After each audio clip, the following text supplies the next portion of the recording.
Welcome, everyone. Thank you for joining our webinar today. This is a very special one. We have 3 Barolo producers. They produce other wines besides Barolo, but that's going to be our focus today. So let me introduce our panel. First, we have Giulia Parusso is your last name, right? Yes. Okay. And she is the granddaughter of Armando Parusso, the founder of the winery. Correct. Giulia, welcome. Thank you. Nice to meet you, everyone. Then we have Enrico Rivetto, who is the winemaker and proprietor and sweeps up and cleans everything and feeds his donkeys and does all these great jobs at the Rivetto winery in Serralunga d'Alba. Thanks. I didn't mention Parusso is in Monforte d'Alba. Okay, I'll get organized here. And finally, we have Michaela Vivalda from Caviola winery in Doliani. Michaela. Hi, everybody. How are you today? I'm fine. Thank you so much. And I'm waiting also for the owner, actually, of the winery, which is my uncle, Giuseppe Caviola. He's going to be there in a few minutes. Great. Okay. Before you joined on, I was talking with Giulia for a little bit about the first thing let's address is the strange weather so far this year. I know I've been following this for months that you had almost no snow or rain for the whole wintertime and even now in spring. So, and you get just a little tiny bit of rain last week. So tell me a little bit more about that, any of you. So yes, we were talking about that. We basically had no snow at all. Last year we have a little bit in December and then in the new year as well. But this year was really, really dry. So we had a little bit of rain in the past weeks, but was almost nothing because the heart was really dry, was really hard to penetrate, and the rain was not enough. As I was saying to Tom, we hope that this weekend will be rainy. It seems, looking at the forecast, that from Tuesday to Saturday we will have a lot of water. We hope it's true because we need water, but not only in the Langhe area. In Italy, the situation is all over Italy is like that. So this year was really, really dry. Okay. Enrico, we'll talk a lot more about your farming techniques and your biodynamics. So is it any more urgent for you, or is it the same? Yes, for sure. Like Giulia said, we had more than 3 months without rain in the winter time. So for sure, we expected more water. But on the other side, I have to say that we have, especially in the area in the Langhe region, our soils are the composition. It's clay and calcium carbonate. So the fact that we have a lot of clay, it means that we have a lot of water inside of our soil. So in comparison to the Roero region or to Monferrato region, we are much better situation. And of course, I can show you from here. I hope you can see it. Okay. We have a pond. I don't know if you can see from here. Yes, I do. Yes. Exactly. And this pond this year was completely empty. But the fact that we have a canalization with the tubes connected with wells, this pond now is full of water. And I realized this year, like in the last 10 years, how the water is so important and how the water is a richness. Not only for vineyards, because we can't irrigate vineyards except of young vines in some particular year, but the fact that we have a important project of biodiversity with in our winery on the top of the Lirano Hill where I talk right now, it's so important, the water and the clean and pure water, and I realize every year that this is a real richness. Okay. Michaela, what can you tell me about the situation so far? How do your vineyards look? Yeah, Tom, actually, I'm glad also to present you Beppe because it just arrived. Okay. But actually here in Giuliani, we have only the winery. We still have all our production in Montelupo Albese with Dolcetto Vineyards, Barbera Vineyards, and Nebbiolo Vineyards. And then we have the Barolo Vineyards in Novello. Actually, this year we have the same situation of the others. So in Montelupo and Novello, we are lucky because our pretty high altitude area here in Beppe. Ciao, ciao. Oh, I'm very pleased to see you again. Ciao. No, no, mi metto qua vicino.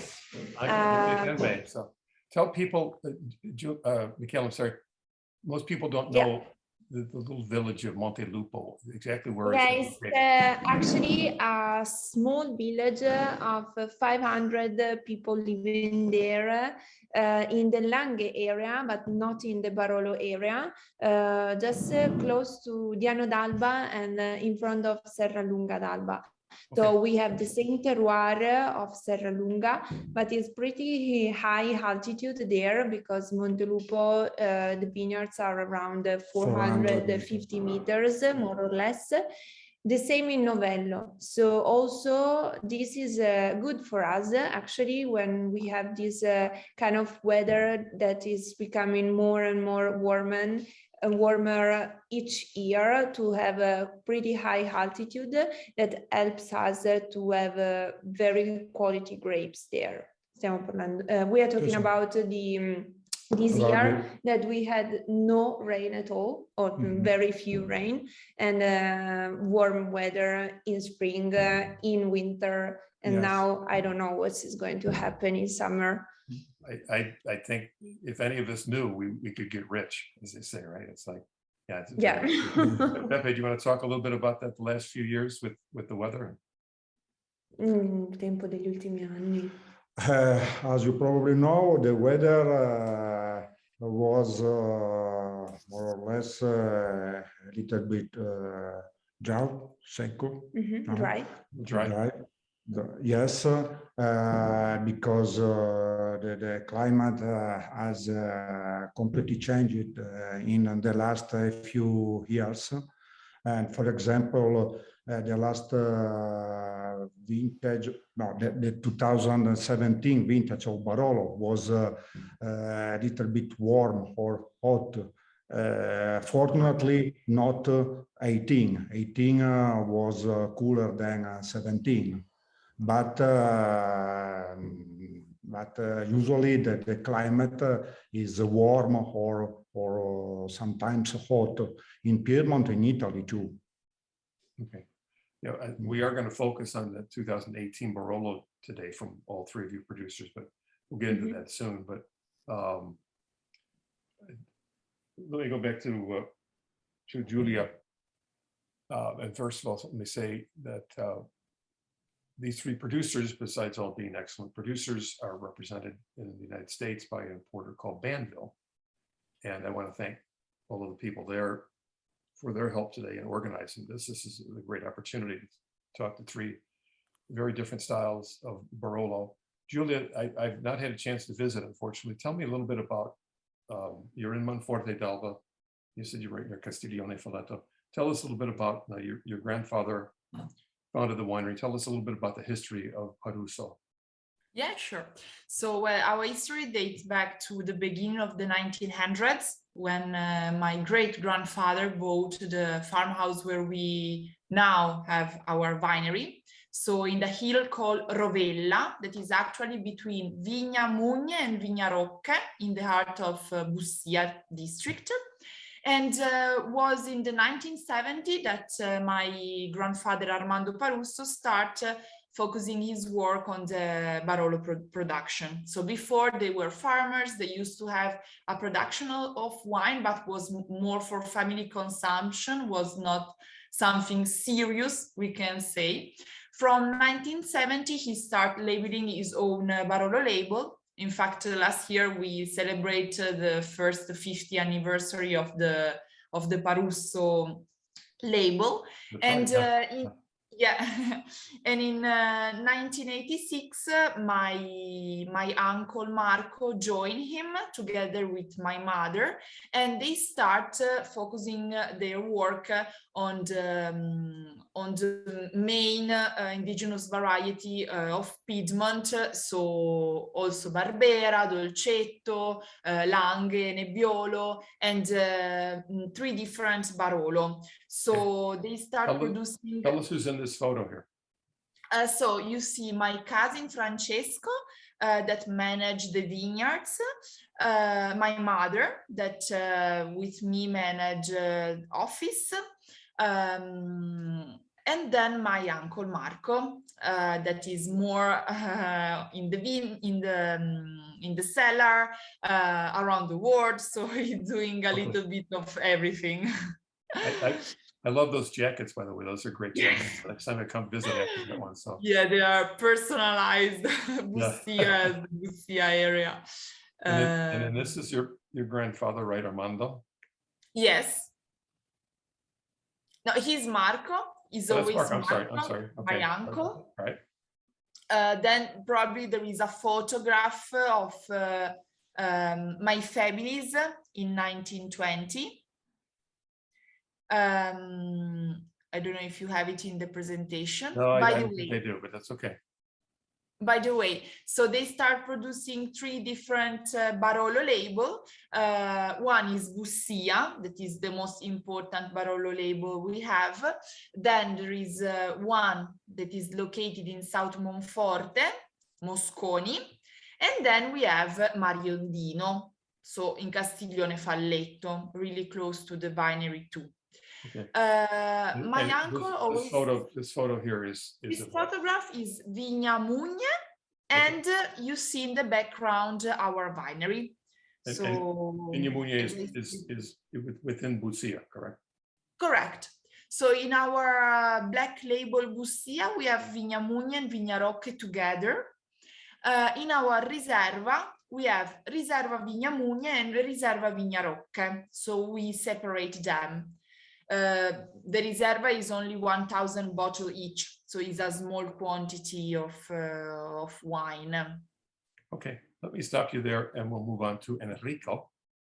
Enrico, tell us a little bit about your history personally, and you said you're in Lirano, which is just outside Serralunga d'Alba, correct? Yes, we were talking before about Montelupo. I see Montelupo in front of me right now, so it's very.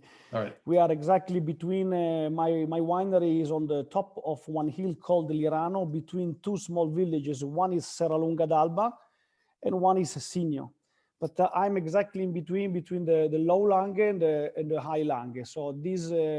And my winery is on the border between these 2 areas, which was very important also for my formation to see the 2 different type of areas. Okay. Here's a picture here that will give people an idea how close you are to. Yeah, behind me there is the Serralunga Castle and behind, and after La Morra, etc. So I represent the 4th generation of winemaker of my family.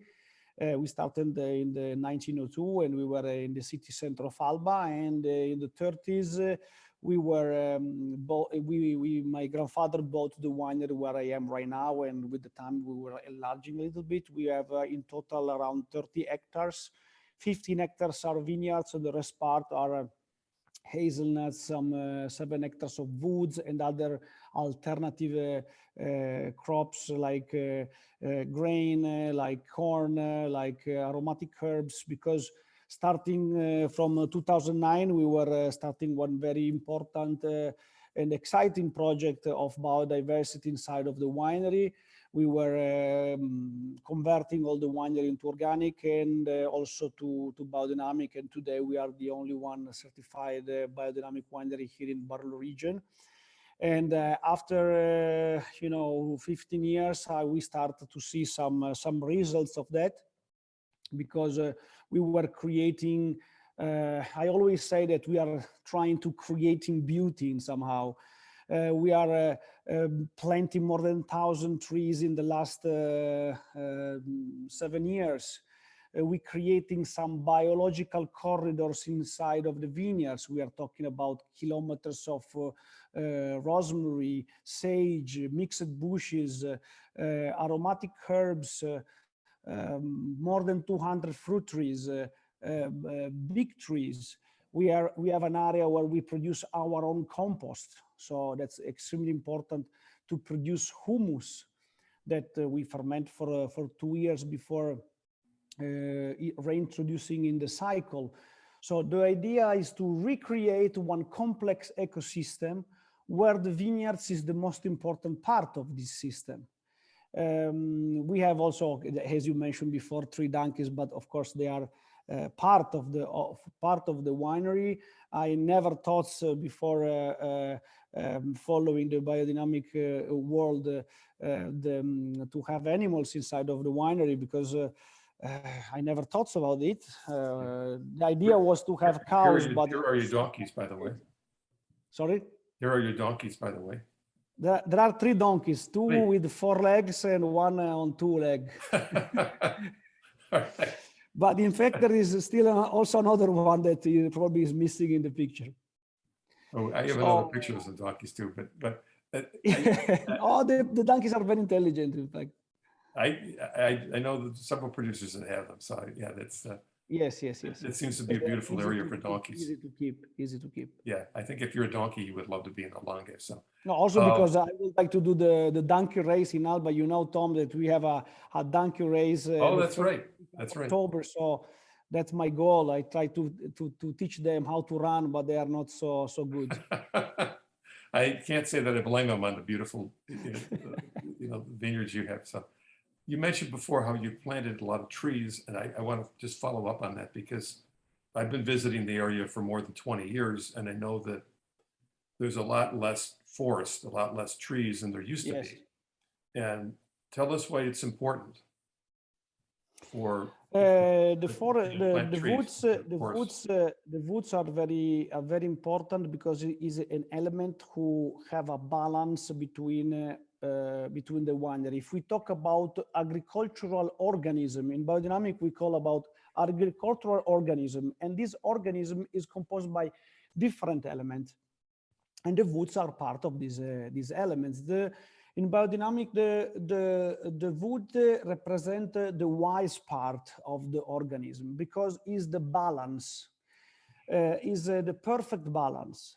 Of course, under wood you can easily take humus. Is already done, the humus under the wood, because the leaves, years after years, they are accumulating, they are producing compost, natural compost. The wood is extremely important, especially if I have a winery like I have the luck to have in the same place. So we have on the 35 hectares, we have almost 29 in the same place. And the woods are surrounding this hill, and they are also protecting me somehow, especially once I decided to convert all the winery into this new philosophy of working. Okay. So the wood is extremely important. I put a photo up here. Tell us about this photo. This is the preparation of the compost. It's not prepared yet. So we have the skins of grapes, we have the stem, we have the manure, we have the how you say, hay, straw, right. A branch of trees after the pruning, and we put all together. We put a stratification of this. After we do we inject some biodynamic inoculation, and after 2 years of fermentation, we have the humus ready, and we can reintroduce in the cycle. Of course, we do that because we need a lot of humus, because if we come back in time after the World War II, we started the process of destroying the soil of the entire Europe. Destroying meaning that the soil are more and more, less and less alive. So our goal is to have again one alive soil, because only having an alive soil, we can have more elements ready to be absorbed by our roots. So the goal is to have an alive soil. So the roots of our vines are less stressed. If they are less stressed, they live better and they are more stronger against disease. Great. One more question before I move to Beppe, but I know we're going to talk about Barolo today, so Nebbiolo, but you also make Nascetta. Do any of the varietals like Nebbiolo or Nascetta, do they work better in the biodynamic treatment, or is there a difference? You have to change your philosophy with the different varietals? How does that work? That you asked to me, yes. Tom? Yes. Yeah, no, in fact, it's not a question of variety. It's a question because the biodynamic, it works a lot on the soil. So the goal is to have a soil more alive, as I said. It doesn't matter what is the type of variety. For sure, there are some varieties more sensitive or less sensitive, but that's not a question of biodynamic. That's a question of genes, genetics. But I don't see a huge difference. I see an improvement in general of all the winery and also the people that are working in the winery, because we always forget when we are talking about the wine, there are people who are working in the winery, the people are working in the fields. And one of my goals, one of the most difficult goals to reach is to convince to be part of the project, also the simple worker who are working every day in the fields. Okay, thank you. Beppe, let's talk about your history. When did you get started? And I want to also bring up the point that I know you do a lot of consulting with other wineries or Barolo producers, as well as some people in Gavi and things like that. Tell us a little bit about your history, about how you started out. Maybe Tom, I'm going to talk a little bit of the history of the winery, and Beppe is talking about his work as a consultant and enologist that started actually together with the winery, or maybe a little bit before, just a few years before. He started to produce wine in 1991 in Montelupo Albese. Just renting a small plot of Dolcetto d'Alba, and the first production were 800 bottles of Dolcetto. Barturot, that is still a wine that we are producing right now.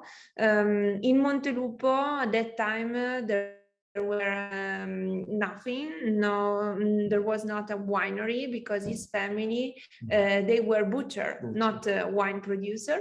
And so the first wines, Dolcetto and Barbera, producing in Montelupo, they were produced as vende garage, not in a real winery, but in a real garage. So just in around the 2000, we moved here in Dogliani, where we now have all our production, just because Beppe here in Dogliani, he has still today a lot of friends, a lot of producers that help him to find a place to now have all the winery. In Montelupo, we still have all our production, 10 hectares, more or less, of Dolcetto, Barbera, and Langhe Nebbiolo. We are now planting new hectares of Nebbiolo grapes. After we decided, Beppe decided actually to invest also in the Barolo area. In Novello, first of all, in 2002, when he decided to rent 2 hectares of Barolo, was the first one. And now we are, also these 2 hectares are of our own property, because in 2013, we decided to buy these 2 hectares. The last, These 2 hectares, this is in Sotto Castello? Yes. Okay. Sotto Castello di Novello. I'm going to put up a picture here because people, every time I see this, I've taken some photos. It's arguably the most beautiful vineyard in all of Barolo. Yeah, it's a beautiful vineyard, actually, located just under the castle of Novello. looking at the mountains. The top of the mountain that you see is Monviso, which is actually the highest top mountain. And in front of us, in front of this vineyard, we don't have other hills actually, but we have the land of Cuneo and Mondovì, which is which are area not of production of the wines. So we are almost at the corner at the border of the Langhe area with this very high altitude vineyard, and also for more than 400 meters. And it's very steep slopes, but with good exposition and luminosity, and refreshing breezes, very important for the Nebbiolo grapes and the ripeness. I can imagine also this elevation too, with the warmer temperatures the past few years, that has to be a real benefit for growing grapes there. Yeah, but actually Beppe started to work as a consultant with a lot of producer of the Langhe area that in the 90s were producing already Barolo. So for us is almost a new project, but not for him, because he started with working with the Barolo in the past. Well, We are organic in the vineyard. Yeah, in 2019 we decided to get the certification, so we are certified organic in vineyard since the 2019. Vuoi dire qualcosa sulle consulenze? As wine consultant, I work for a few wineries, especially in Piedmont, obviously, where I was born, but in other regions. In Tuscany, especially in Tuscany, and Marche, Sicily, Sardinia, Veneto, Lombardia. So I work for many wineries, and unfortunately, I know different varietal, indigenous varietal, not only Nebbiolo, Barbera, but other very interesting variety, such as Sangiovese, obviously in Tuscany, and Garganega in Veneto, and in the Marche with other white wines. With Verdicchio and Marche, right? Verdicchio, Vermentino, etc. Well, I appreciate you. You're very busy, so obviously I appreciate you joining us today. So, and I love my job. Yeah, we'll talk about. I have one question here. Sotto Castello, from one of your salespeople with Banville. It says, "Is Sotto Castello a monopole?" Not actually. Other producers own parcels. Yeah. Yes. Go ahead. Grimaldi. No? There are a few producers actually. One is Caviola, of course. One is another one is Grimaldi, and also Piazzo is another one. I guess 3 or 4. 3 or 4. Not more. Let me put that picture back up too for a second. Your Sotto Castello. Is your section of the vineyard? Is it in this photo or not? Is in the 2 in at the top. And the one more on the left side. Here? 1, 2, 3. Yeah, the other one on the left. Great. On the left? Yeah. Okay. Is 1, 2, 3 are more or less 2 and 3 plots. 2 hectares. Okay. Now we're looking. It's about 22 hectares. Okay. The Sotto Castello, and I own 2 hectares about. Okay, and we're looking south and west in this photo. Is that correct? It is south, east. Southeast. South to southeast, yes. Okay. South and southeast. The left is the south, yes. And the more right part southeast. is the southeast.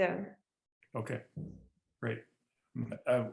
We'll start to talk about Barolo in a second, but Caviola, Beppe, I have to ask you with Dolcetto, which is one of your most famous wines.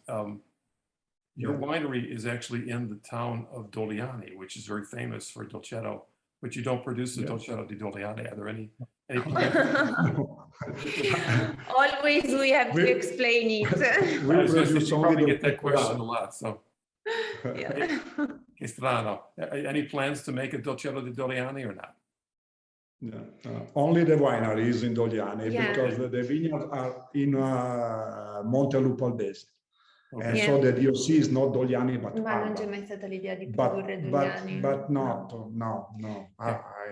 We never have we never- the idea to produce Dolcetto di Dogliani, also because we still own and have all the vineyards in the Dolcetto d'Alba area, but also because we have a lot of wine producer and friends here that Beppe works with.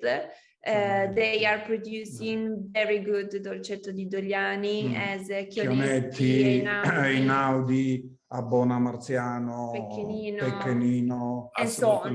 Sì. And so this is also a very commercial decision. Okay. Yeah, that's a lot of competition and great competition. Yeah. All right. Well, let's start to talk about Barolo. Giulia, you make several Barolos. I tasted 3 of them. Let's start with the Barolo Mariondino. I'll put up a photo here of the bottle. So tell us about that wine. So, as I said before, Mariondino is a small plot located in Castiglione Falletto. Actually, it's really close to our winery, not even 500 meters, so really, really close to the Bussia appellation as well. And we own there almost 2 hectares. Even Mariondino is a small plot owned by, I suppose, us and other 2 producers. But the other producers are putting Mariondino in we can say a generic Barolo. So as I know, there are only us and Giovanni Rosso that we are doing the Mariondino label. Okay. So Mariondino is always the last vineyards we harvest because is an area where normally we have a colder temperature, so it gets a little bit longer to get very ripe and good to harvest. So we always wait after the middle of October. Normally we harvest Mariondino between the 20 and the 25 of October, so pretty late. Okay. And we produce. When did you I'm sorry. Yeah. We're going to focus on 2018, so I'm sorry about the interruption. We'll go over all 3 wines. So when did you harvest on the Mariondino in 2018? Mariondino was the 22 and the 23 of October. Okay. In 2018. And Enrico mentioned before how hot 2017 was. So what was the difference in harvest in 2017? When were those grapes harvested? So the 2017 was a little bit more precautious compared to the 18. Normally we start with Bussia, we go on with Mosconi, and we finish with Mariondino. Okay. So Mariondino is around 300 meters above the sea level. And we have a pretty similar soil compared to Bussia. So always limestone is a white soil, but in Mariondino we have a lot of sand as well. So Mariondino is always, maybe you can confirm it, you taste Mariondino, is always really spicy. We always we say oriental aroma, so we find always cinnamon, some orange peel. There is always even some exotic, we can say, aroma as papaya, mango, so something even we can say even sweet. So normally among the 3 Barolo, the 3 cru Barolo we produce, and Per Armando is always the most ready to drink. So it's always the easier Barolo. And I imagine that has something to do with also, they said there's a lot of sand in the soil, which is typical. There is a lot of typical for sand. Castiglione Falletto, see? Sì. Okay. let's talk, the second Barolo then would be the Moscone, which is in Monforte. Moscone a different dimension, because if Mariondino is more thin, is more easy to drink, Moscone is the traditional Barolo we produce. We are in South Monforte. Here we have chalky soil, we have stones. So actually is a harder soil. We say is the more masculine Barolo we produce, and is always the most difficult to drink in young age. So the one that need more time to be aged. Okay. Here the altitude is higher. Our vineyards of Moscone reach 400 meters above the sea level. And even here around 2 hectares, we own around 2 hectares of soil. The Moscone label born later, because Mariondino is there from the 80s. Moscone is only Moscone from 2013. Before was Le Coste Mosconi, because we're 2 crew in South Monforte that are neighbor that were assembled together. So only from 2013 we produce single Mosconi, because we don't have Le Coste anymore. Okay, I know Monforte is a large commune. Yeah. This is further south in Monforte, correct? Si, south. Okay, all right. And the South last Monforte. The last wine then is the Bussia. Bussia are 2 different vineyards together. One in front of the winery, Vigna Rocche, that is facing Perno, and one behind the property that is Vigna Mugne, facing Barolo. So actually are 2 different expositions. The altitude is the same, so 350 meters above the sea level. The exposition, we have Rocche that is facing Perno, that take the sun of the morning. So the wine normally, because the Riserva are separate, so Le Rocche is more soft, is more delicate. Mugne is stronger, so take the sun of the noon and afternoon, so a stronger sun. So when we assemble them together, as in every vintage label, so the black label, we have a balanced Bussia, because we have delicate aroma from Le Rocche and a stronger, in this case we are talking about tannin as well, so stronger tannins from Mugne. Okay. The composition of the soil is basically the same, because one is one side of the road, the other side. We have limestone, white marl, and even here a little bit of sand, less than Mariondino, but a little bit of sand is present here as well. And when did you harvest the grapes in 2018? In 2018, 2 days before Mariondino, so was the 19-20 October. Okay. And just so I have the labeling correctly, because it's Bussia, which is the MGA. And of course, there are little vineyards, as you mentioned. You have the 2 vineyards, Rocche and Mugne. If I understand correctly, because you have 2 vineyards, you cannot put those on the label, correct? So well, we do every vintage we do Bussia, right, where we assemble Mugne and Rocche together, and then in the best vintage we do a Riserva, that is our gold Riserva, and we do separate Riserva. So we made Vigna Rocche, Bussia Vigna Rocche, and Bussia Vigna Mugne. So we separate them only in the Riserva. Okay, and one final question, and we'll go to Enrico, but because your family makes Barolo a little bit differently in terms of the aging process. You use barriques, correct? Yeah. Now, go ahead. Yeah, we work a lot with oxygen.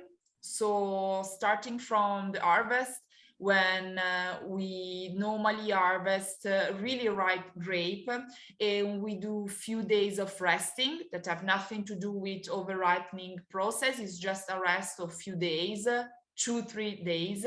in opposite room.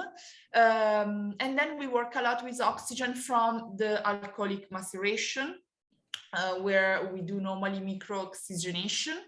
And then we go on in the barrique. So we always have new oak barrique with a lot of oxygen in the cells of the wood. So normally we use these Chutonnerie with whom we do this selection of oak with micro cells, so we can have more oxygen in the oak.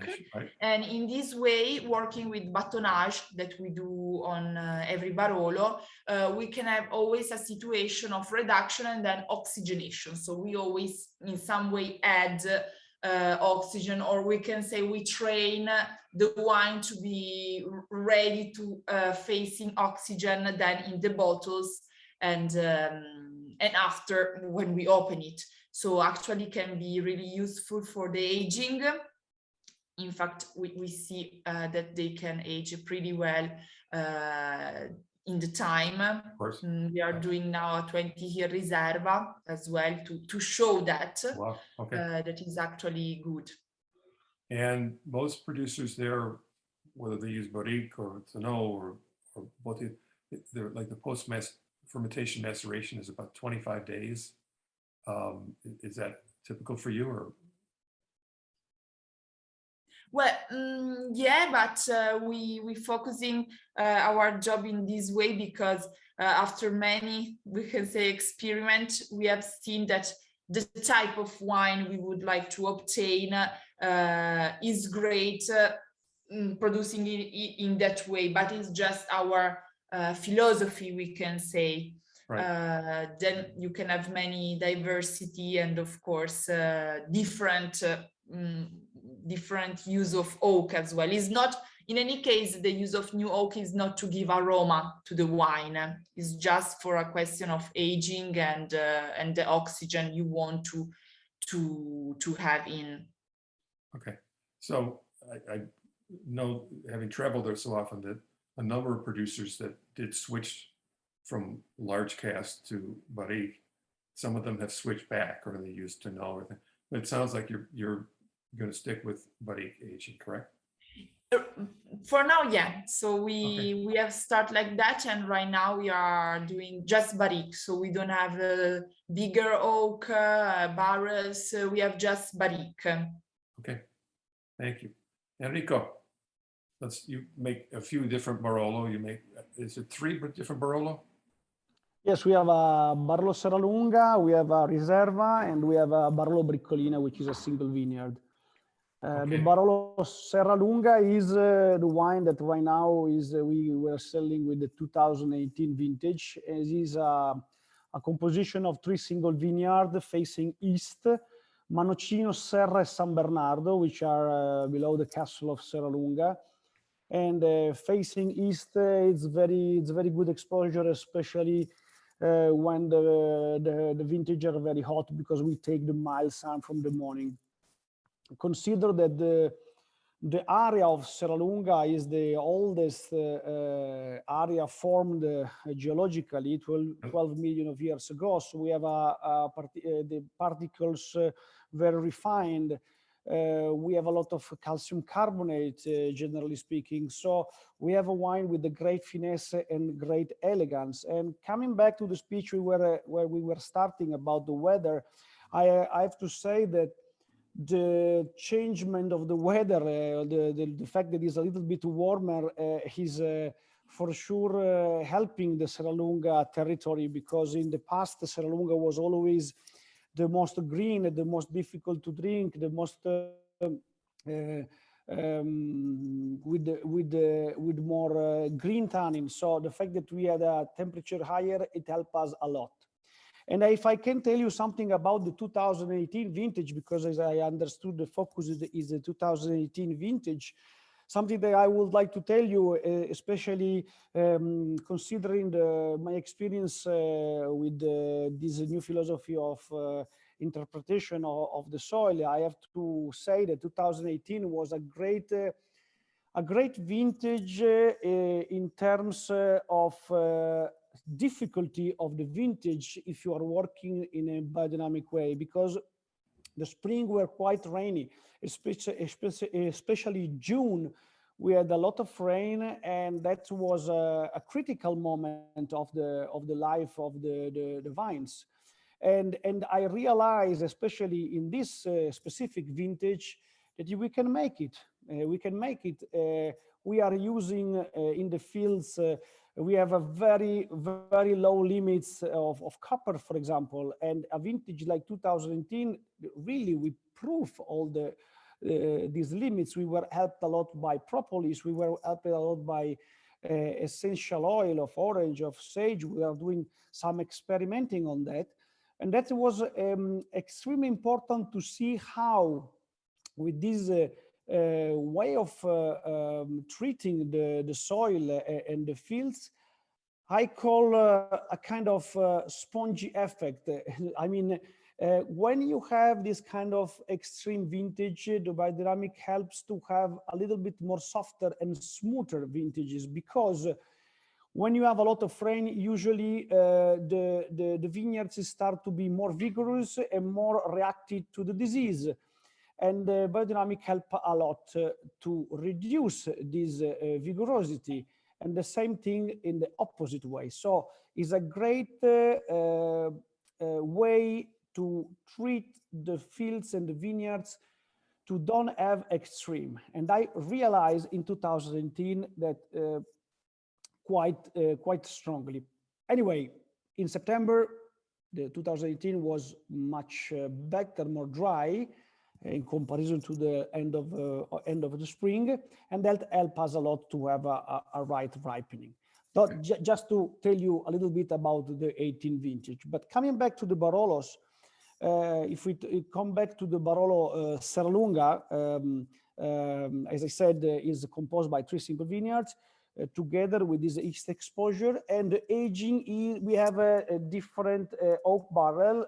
We have Hungarian, we have Slavonian, we have Austrian, but generally speaking, Middle European oak, because I don't like to have too much taste of oak, new oak. So this type of oak is more neutral. But I mean, I'm not against any kind of oak. The most important thing is that you have a balance in the wine, because not only in the wine, everything in your life, in the vineyards, in the wine, everything. So the balance is the goal, and that's the most difficult part. So the tannins are in Serralunga, but I think for all Barolos are the element more important, especially in the year when this changement of the weather happening. So we have some vintage where the tannins are a little bit more easy to approach, much more smoother and rounder immediately, and some vintage like more classic, like 2016, for example, who needs more time to be appreciated. So I think we have to focus our attention, especially on the Nebbiolo in general, on the tannins. And the tannins are like, like needle, sometimes. And I have this image of the needle on a ball, and more we have needles, more the tannins are dense and more they are complex. What we try to do, and that on the other Barolo that we have, which is the Barolo Briccolina, which is a single vineyard in the other side of the castle of Serralunga, facing Monforte, Castiglionfalletto, with the exposure south-west. We have a half hectare, is a vineyard that we work all by hand. We are renaming this single vineyard like a garden crew, because the fact that we are going by hand, we are free to sow all kind of essence, flowers, lavender, trees in the middle of the vineyard. So it's a fusion between vineyards and nature. And that's something that really excites me every time I talk about it and every time I'm going in this vineyard. The characteristic of the Briccolina is that we have much more clay than the other side of the hill. Okay. And the 2016 is the vintage that we have now just released, which is a great vintage, especially for the long time, for the long terms. Yes. It's like 2010. There are 2016 and 10 are two vintages that they are very well appreciated from the journalists, from the collectors. And the vintage like 2017 are much more appreciated more from the restaurants because they are, you open the bottle and are ready to drink. 18 is a little bit in the middle between these two.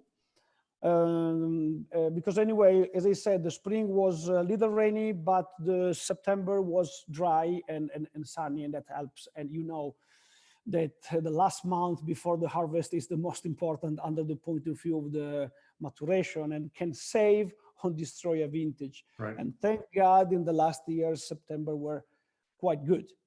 Right. Now I tasted the Serralunga, the 2018, and it definitely, it's not like 2016. It's not a powerful vintage, but it's beautifully balanced, very, very elegant, very good acidity. Tannins are very, very round. Is this mostly because of the vintage, or is it because of the blend of vineyards? Is it a little bit because of your winemaking techniques with the large cask? Is it a little bit of everything? It's a little bit of everything, but of course the vintage makes the most of the difference. I try every year to have longer maceration, so like 2 months maceration with submerged head. But what we try to do is to take out most of the seeds. And this is a technique that we started 10 years ago. We started with the Bricolina, but now we adapted also to other Nebbiolos. So we are trying to take more than half of the seeds. So when we do this longer maceration, we have an extraction only on the noble tannins from the skins and not from the seeds. That's maybe can be also an answer to your consideration before. Some vintage is more important, some vintage is less important, depends of the vintage. But probably this can give a Nebbiolo, a Barolo more well balanced. But I think the wine, the Barolo, like all the wines, are the consequence of a way of thinking. Is a consequence of a philosophy and idea. And I always say that the Barolo, like the Nebbiolo, we have a privilege to vinify Barolo. And to my point of view, I realized that we have this privilege and we have to use it in the right way. And that's the tool, that's the instrument, the wine, that's the magic liquid who give us the possibility to be here and do tastings. So, and that's the goal.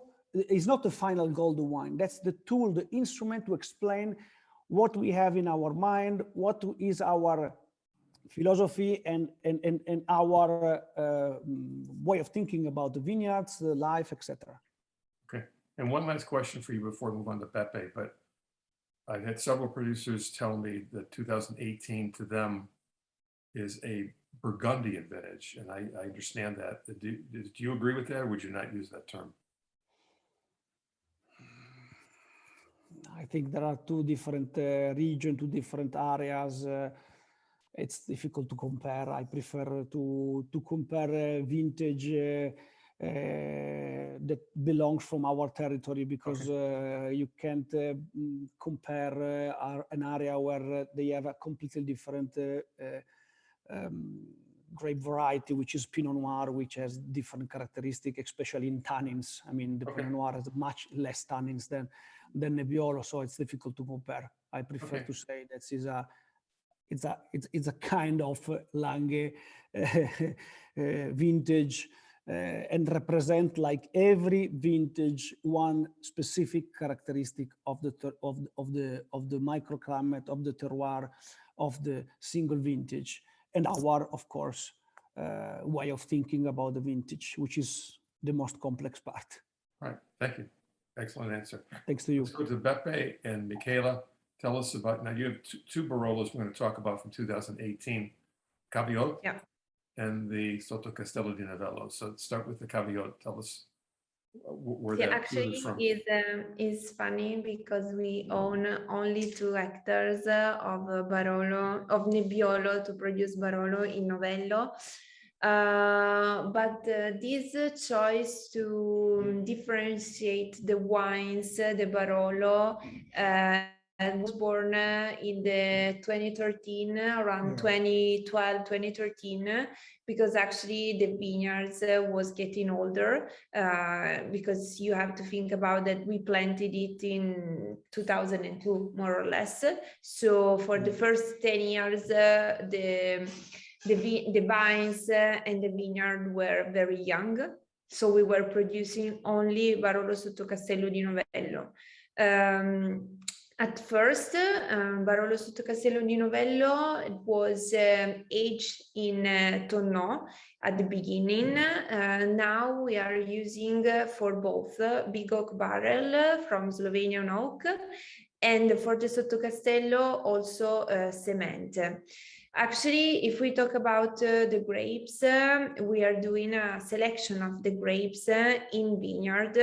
The best quality grapes, of course, came to produce the cru Sotto Castello di Novello. All the other grapes that usually are the grapes coming from the border and the bottom of the vineyard, they are used to produce the Caviola. The difference is not only in the grapes, but also in the winery, because for the Caviola, we do very traditional vinification and aging of the wine.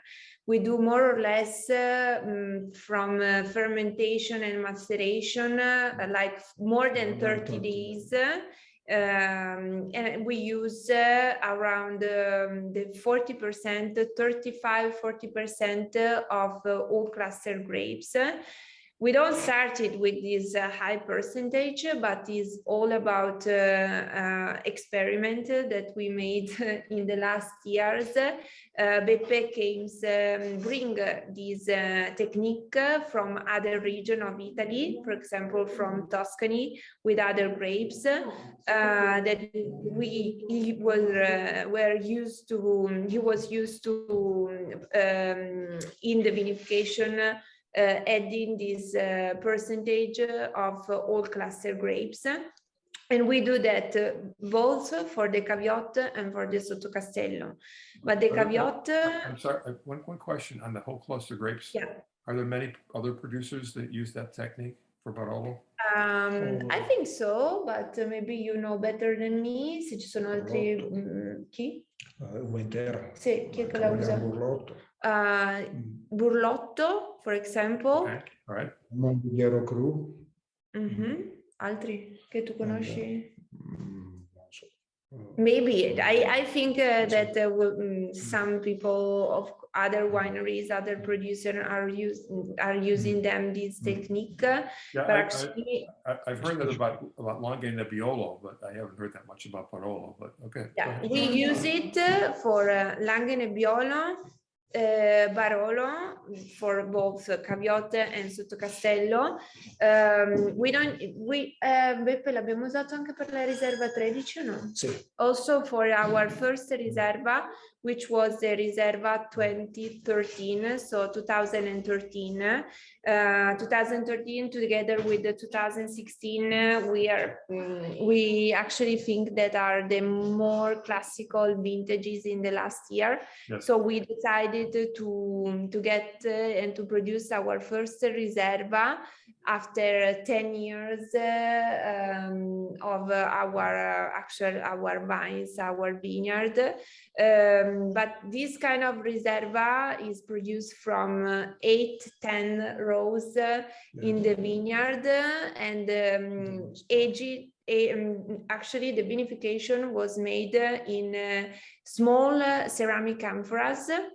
Okay. Which actually are pretty similar in the texture and in the same oxygenation of, for example, the cement that we have in the winery. But the cement that we have are bigger than these small. They are more similar like an egg small egg from ceramic amphora. So I've seen a few other producers. Are these made in Friuli or in Tuscany or? Quelli abbiamo presi? Friuli, Toscana? In Tuscany. Tuscany. Yeah, I think I know the company. So very quickly on this Riserva, how many bottles did you make, and is this something you're going to export to the United States? No, actually, we produced only 1,800 bottles, and we just came out after 7 years. So we started to sell it in 2020. Now we are at the end of this vintage, and I guess that in January 2023, we want to get out with the Riserva 2016. Okay. I'll have to come to the winery and taste the wine. So I hope so. Beppe, tell me a little After bit a lot of years. Right. Just very briefly about the 2018 vintage. When did you harvest the grapes?